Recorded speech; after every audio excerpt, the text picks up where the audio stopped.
Pingua circle स्तरीय अवसरप्राप्त शिक्षक संगठन पक्षर बंध मिलन ढेंकानाल शिक्षा जिला गौंदिया ब्लॉक गड़खंखीरा माँ तारिणी मंदिर परिसर में पिंगुआ सर्कल स्तरीय अवसरप्राप्त शिक्षक मानकर एक बंधु मिलन और नूतन कर्मकर्ता चयन कार्य अनुष्ठित हो जाइछि।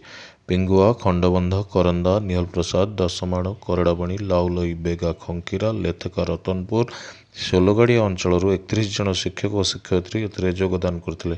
शिक्षा क्षेत्र में एक माइल खुंटी सृष्टि कर शिक्षकों समाज क्षेत्र में सहभागिता उपर गुरुत्व दी जाइथिला।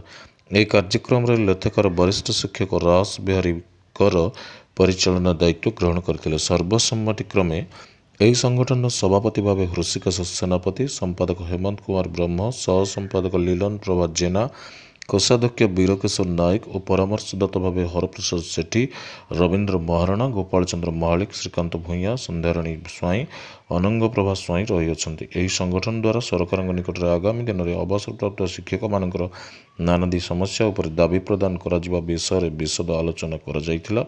रजिस्ट्रीकरण दिगरे यत्नवान होगा सहित परवर्ती बैठक 20 फेब्रुआरी 2025 अनुष्ठित होब बोली हरप्रसाद सेठी जणाइछन्ति। निजुको शामिल करिया पई ए संगठन रे जो ए बस रे आगे आस्तिबा मोर समस्त भाई भौणी जहा पुरसिना आउ हर चिंताधारा जहाँ थिला मुझे एकुटिया हो असुस्थ से चिंताधारा